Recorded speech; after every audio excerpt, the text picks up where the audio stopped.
Caballero de Día. Construimos comunidad. Buscamos la verdad siempre. 31 minutitos pasaron de las 9 de la mañana y saludamos a Majo Castecas. Majo, ¿cómo te va? ¿Cómo va? Bien. Mucho trabajo de ayer a hoy. Y me imagino, ¿viste al presidente? ¿Qué tenés para contarnos? Lo vi, bueno, algunas cosas que no nos sorprenden, digo, más allá de la forma, que evidentemente es un poco más tranquila, ¿no? La comparación entre lo que fue la presentación del presupuesto de hace un año, que prácticamente pretendió hacer como una suerte de show, de fiesta, un sábado a la noche, si no recuerdo mal, frente al Congreso, entrando victorioso. Bueno, la de ayer evidentemente era alguien...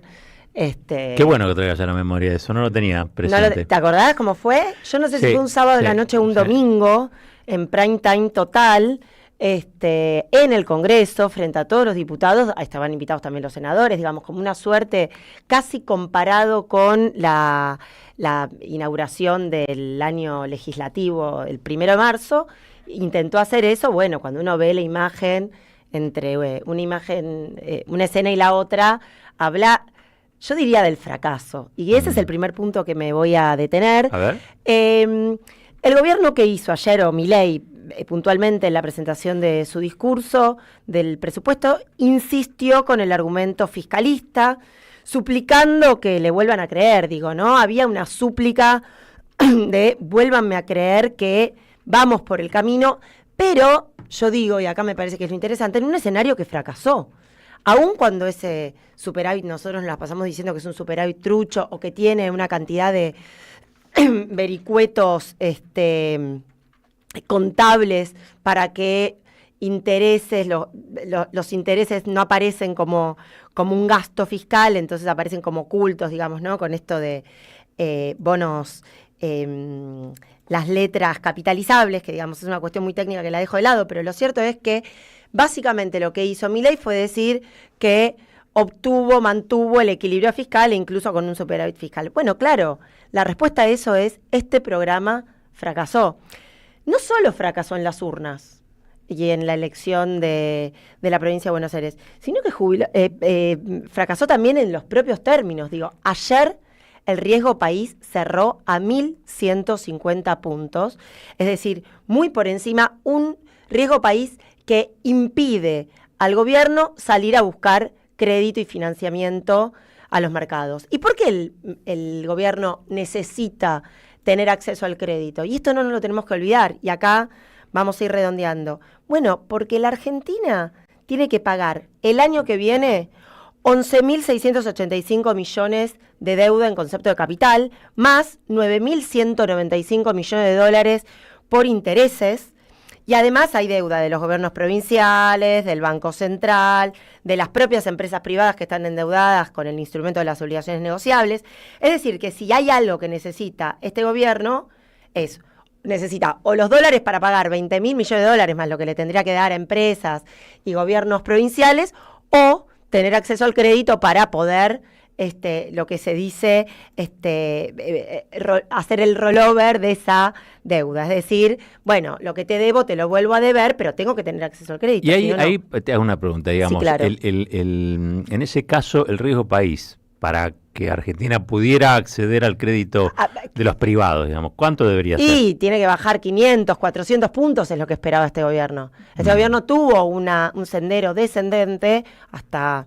como todo, ¿no? Como la actividad, tuvo unos meses, pero acá no es ni una década buena, no es ni un año, digo. Claro. Fueron unos mesecitos buenos que nunca llegó a ese nivel del riesgo país. De hecho, ¿qué es lo que te dicen? ¿Qué te dice Caputo? ¿Qué te podría decir el gobierno en este momento? No, bueno, ¿de qué va a depender que baje el riesgo país? ¿Qué te diría vos como buen analista? Y el resultado de la elección. El resultado de las elecciones, Claro. claro. Y en realidad es como medio todo circular, porque el resultado de las elecciones no es bueno, porque tu praxis es mala. Claro. Entonces tu praxis es mala, la gente no te vota, porque claro, el problema es, esto no es solamente para los mercados, esto tiene que cerrar con la gente adentro.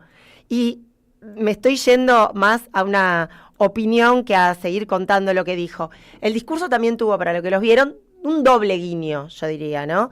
Por un lado le hizo un guiño a los gobernadores, a los que les dijo casi hacia el final del discurso, un discurso corto de 15 minutos, eso también es una diferencia con la de hace un año, donde el discurso fue un discurso de más de 50 minutos. Digo, acá fue un discurso de 15 minutos, grabado, y yo me animo a decir, no tengo la certeza, que editado, porque en un momento había unos planos que cortaba y volvía, digamos, como que Sí. lo grabó, lo volvió a grabar y después hizo una edición.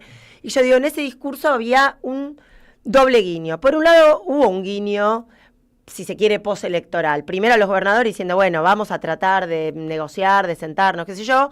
Y después mencionó aumentos, que vamos a hablar sobre eso, digamos, un 40%, un 4,8 billones para los universitarios, que es sumamente insuficiente, porque en realidad el ingreso universitario cayó un 40%, tanto en salarios como lo que se necesita para el mantenimiento, infraestructura, servicios, etcétera. Habló de un 5% en gastos en jubilaciones, 17% en salud, 8% en educación, 5% en discapacidad. Bueno, números que, vamos a decir la verdad, si bien en Milei hay que reconocer esto de que la nula empatía que ha tenido con el pueblo argentino hasta ahora. Bueno, ayer mostró un intento. Ahora bien, estos números están hechos sobre un presupuesto que, si se los cuento, yo creo que suena gracioso. El proyecto de presupuesto, esto es típico, ¿no? Arranca con las proyecciones macroeconómicas. Entre ellas dice, bueno, el año que viene el dólar va a tener determinado valor, que es el año 2026, en el 2027 otro, en el 2028 otro. Por ahí ya lo dijeron esto en la primera hora que no los escuché. Pero programa para el 2026, a diciembre del 2026, un tipo de cambio de 1.423 pesos por dólar. Ayer cerró a 1.470 y pico, casi 1.480. Claro. Es decir, entonces estás haciendo, son números. A ver, tampoco se lo voy a decir solamente a Milei. En general, el presupuesto, hay un arte cercana más a las artes plásticas que a la creatividad, digamos, ¿no? A la creatividad contable. Sí, pero sí. Al contorsionismo estadístico. Total. Pero bueno, digamos, efectivamente, ese presupuesto se hizo sobre el dólar del comprá campeón de 1.200 pesos de hace 2 o 3 meses, cuando Caputo le dijo, comprá campeón, ¿está barato? Comprá campeón. Ah, bueno, compraron, le hicieron caso y ayer lo llevó a 1.480. Y el otro guiño, ¿a quién se lo hizo? Se lo hizo a los mercados. ¿Qué le dijo a los mercados? ¿Saben cuántas veces Milei pronunció la palabra fiscal en 15 minutos? Tienen un número. 32.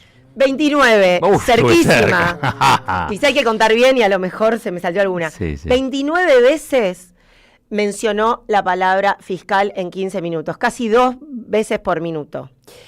Eso también es un guiño al mercado, a los mercados, digamos, ¿no? Esta idea de los mercados. Ojo, yo voy a garantizar, y además también le decía, bueno, igual vamos a garantizar, mencionó todos esos intentos de aumento, pero decía, yo te voy a garantizar que si hay un desfasaje de ingresos, los gastos se van a ajustar de vuelta. Entonces tampoco es que te aferres mucho al aumento a los universitarios, porque en cuanto algo le salga mal, se va por la borda. Ahora, claro, los mercados no son tan tontos, no, digamos. Claro. Ven que, ok, le dicen, Milei, ponele en el mejor de los casos, le dicen, te creo que vas a mantener el superávit fiscal o el equilibrio fiscal, pero vos no tenés un dólar para pagarme. Es más, el nivel de inconsistencia de este presupuesto es que supone que el año que viene va a haber déficit en la cuenta corriente. Con lo cual vos te preguntás, ¿de dónde vas a sacar los dólares sin acceso a los créditos? Sin mejora en vender y comprar, digamos, que tus exportaciones superen en mucho a tus importaciones, no hay dólares. Y cierro con algunas cosas. Digo, bueno, ya les comentaba esto de esta asociación que hace Milei entre equilibrio fiscal, riesgo país y crecimiento. Claro, hasta ahora no está demostrado. Hasta ahora estamos lejos de eso. Bueno, ni hablar la idea de que esto es una novedad, que esto es algo nuevo, que esto nunca se hizo, ¿no? Yo diría es la ley de las M's. Martínez de Oz, Macri, Menem, Macri, Milei. Te llamás M y...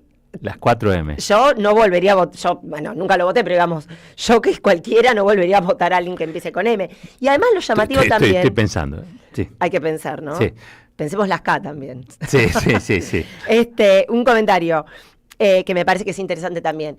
Él dice, bueno, claro, el riesgo país sube no, porque lo lógico sería, si te vanaglorias del déficit fiscal, si vetaste hasta los discapacitados, a las universidades, a los jubilados, le vetaste los aumentos, a la emergencia pediátrica del Garrahan y garantizaste como, viste, como te aferraste al equilibrio fiscal e igual el riesgo país se te va a la borda, vos decís, bueno, ¿qué pasó? Bueno, Milei dice, no, en realidad es que los argentinos tenemos la historia de no haber cumplido con las obligaciones de deuda. Claro, ¿saben quiénes no las cumplieron? Ellos. Claro. Los que más defoltearon la deuda son la derecha.